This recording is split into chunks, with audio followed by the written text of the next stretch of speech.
అందరికీ నమస్కారం.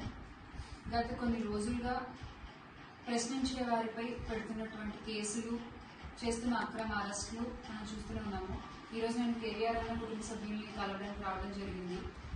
ఆ రోజున మన అందరం కూడా చూసాము, జర్నలిస్ట్ అలాగే ఇన్ఫ్లుయెన్సర్ నిజాన్ని నిర్భయంగా మాట్లాడుతూ నిజాలను చెప్పేటువంటి ఒక విలువ కలిగిన జర్నలిస్ట్ అయిన కేవీఆర్ అన్నని ఎంత దారుణంగా అర్ధరాత్రి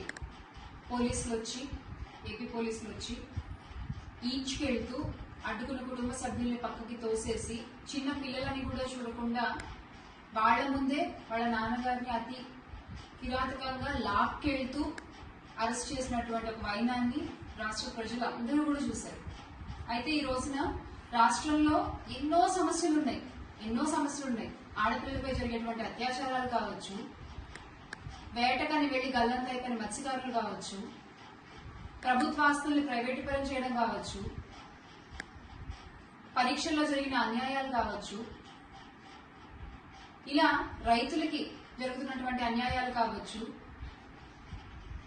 ఇలా ఎన్నో సమస్యలు రాష్ట్రంలో ఉంటే తప్పిపోయిన చిన్న పిల్లలు కావచ్చు, ఇలా ఎన్నో సమస్యలు రాష్ట్రంలో ఉంటే అవన్నీ అర్జెంట్ లేదు, అవన్నీ గాలికి వదిలేసి అవన్నీ పక్కన పెట్టేసి కేవలం ఎవరైతే ప్రభుత్వం చేసేటువంటి అన్యాయాల్ని, అధికారంలో ఉన్నటువంటి ఇప్పటి కూటమి ప్రభుత్వం చేసేటువంటి అన్యాయాల్ని వేలెత్తి చూపిస్తున్నారో వాళ్ళని మాత్రం హుటాహుటిన వాళ్ళు ఎక్కడున్నా సరే, పక్క రాష్ట్రాల్లో ఉన్నా సరే వెళ్ళిపోయి అర్ధరాత్రి పూట అర్జెంటుగా అరెస్ట్ చేసే కార్యక్రమాలు పెట్టుకుంటున్నారు. ఇవాళ ఇదే జరుగుతుంది.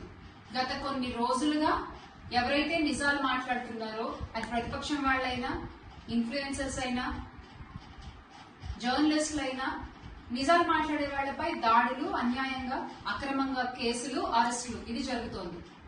ఈ రోజున మరి ఎంత ఇబ్బంది పడుతున్నారు చూస్తా ఉన్నాం. వీళ్ళ కుటుంబం అంతా ఎవరండి? వీళ్ళ కుటుంబానికి ఈ రోజు సమాధానం చెప్పేది 2 చిన్నపిల్లలు. ఆ చిన్న పిల్లలు బయటకు వెళ్ళినప్పుడు మీ నాన్నగారు మీరు అరెస్ట్ చేశారంట కదా, ఆ పిల్లల్ని అడిగినప్పుడు ఆ పిల్లలు ఎదుర్కొన్నటువంటి మానసిక క్షోభకు ఎవరు సమాధానం చెప్తారు? మీరు చెప్తారా?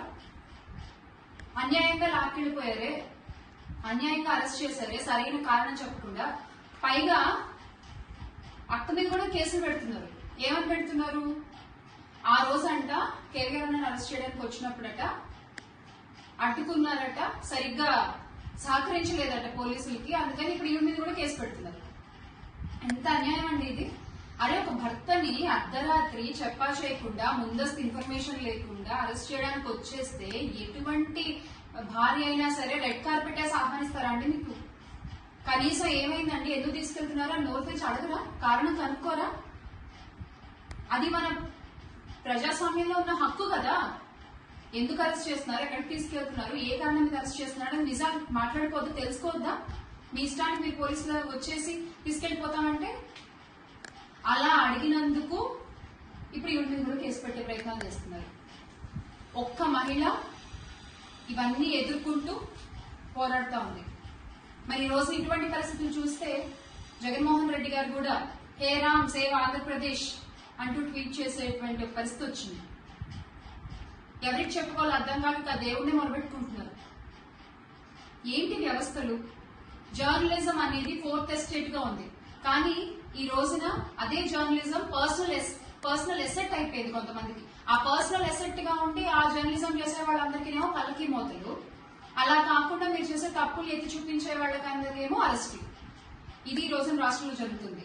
ఒకటి మాత్రం గుర్తుపెట్టుకోవాలి, అది ఏ రాష్ట్రమో, అది ఆంధ్రప్రదేశ్, తెలంగాణ, లేకపోతే ఇంకే రాష్ట్రం అని మాట్లాడట్లేదు. ఒక జర్నలిస్ట్ కి ఈ రోజు జరిగిన అన్యాయం గురించి ఖచ్చితంగా మనం మాట్లాడుకోవాల్సిన పరిస్థితి.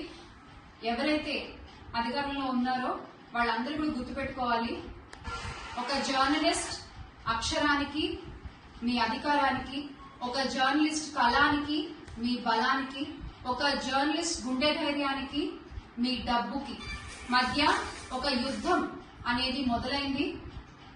ఈ యుద్ధం చివరికి ఆఖరికి చేరేసరికి ఖచ్చితంగా న్యాయమే గెలుస్తుంది, ధర్మమే గెలుస్తుంది అన్న విషయం మీరు గుర్తుపెట్టుకుని వ్యవహరిస్తే మంచిది. ఖచ్చితంగా ఈ విషయం కూడా కేవీఆర్ గారి అరెస్ట్ కూడా జగన్మోహన్ రెడ్డి గారి దృష్టిలో ఉంది. మీరు ఒక్కళ్ళు కాదమ్మా, న్యాయం వైపు నిలబడి పోరాడే వాళ్ళు ఎప్పుడు ఒకళ్ళు కాదు. ఆ విషయం ఖచ్చితంగా గుర్తుపెట్టుకోండి. మీరు ధైర్యంగా ఉండండి, సరేనా? అందరం ఉన్నాం.